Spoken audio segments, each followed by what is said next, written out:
Investigators are still combing through the wreckage of the helicopter crash that killed Kobe Bryant, his daughter, and 7 others. Authorities say that the aircraft was flying in fog so heavy even police helicopters were grounded. Chris Van Cleve has the latest on the investigation and the new video that appears to show the flight's final moments. New video appears to show Kobe Bryant's helicopter circling just minutes before the crash that killed all 9 aboard. The NTSB used a helicopter today to airlift key pieces of wreckage out of the rugged hillside crash site, while investigators hunted for smaller items. Investigators are poring over pilot Ara Zobayan's history and helicopter maintenance records. Preliminary flight data shows the trip started normally. About 15 minutes later, the pilot began to circle. The weather was getting worse as he waited 12 minutes for air traffic control to clear him onward. About 9:40, flying below the clouds, Zobayan asked controllers to track him on radar, but he was too low. 4 minutes later, radioing, he was climbing to go above the layer of clouds.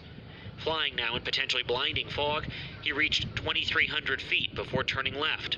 In its final 12 seconds, the helicopter began to dive, falling at nearly 5,000 feet per minute.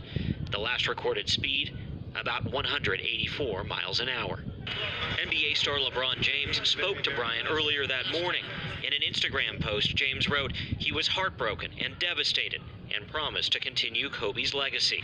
Bryant's former teammate, Shaquille O'Neal, also talked about losing his friend. I haven't eaten, I haven't slept. Our relationship was that of brothers. An outpouring of grief for all of the victims, including baseball coach John Altobelli, his wife and daughter.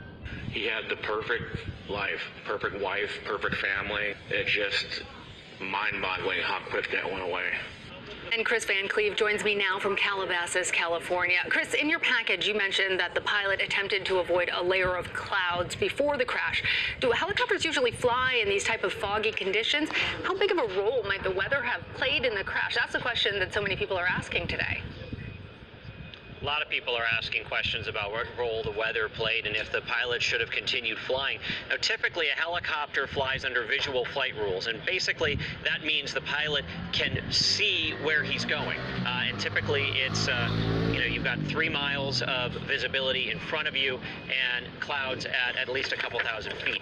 He didn't have that situation here, and it is unusual when a helicopter flies off of instruments, which would be the other option. So there are some questions about the decision to climb into the clouds. Of course, if he felt like things were worsening and he didn't have another option, you do what you can do to try to get everybody on the ground safely. But the question here is, he climbed.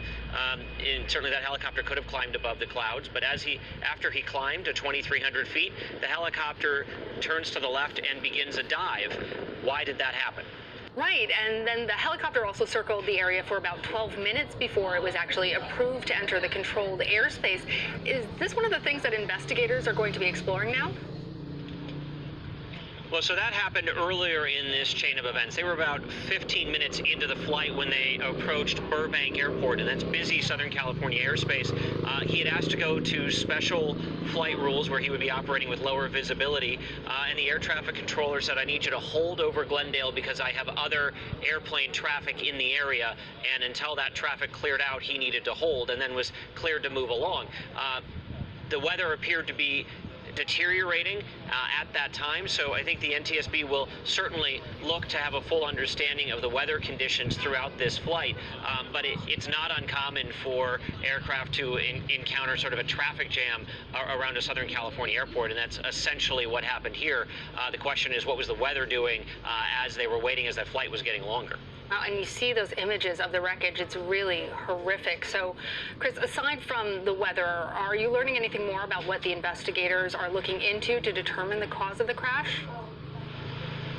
We're so early in the investigation, really everything is on the table. They are going to look at the pilot and his flight history. We know he had at least 8,200 flight hours. They're going to look at the maintenance history of this particular helicopter. They are going to go over the wreckage. If they can get a good look at the engines, they're going to take those apart if they need to. They want to determine if anything mechanically went wrong with the helicopter. And basically, you think about it, you put all the options on the table. Over time, investigators are going to try to pull things off the table, so you're left with the scenario that was the most likely cause here. It could be weather, it could be mechanical failure, it could be something else. That's why they take a very comprehensive and a very slow, methodical approach to figuring these things out. comprehensive and slow. So what does that mean in terms of when the public may actually get some answers, Chris?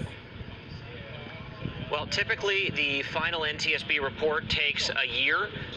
We will get some sort of a preliminary report, typically in about 10 days, and that's a statement of the facts as they know them at that point. But it is a long process, and we may get some clues. Certainly, there are some big questions that have already come up, but it will be months, if not a year or more, before there is a clear answer from the NTSB about what they believe caused this crash. Chris Van Cleef, thank you so much. Sure thing.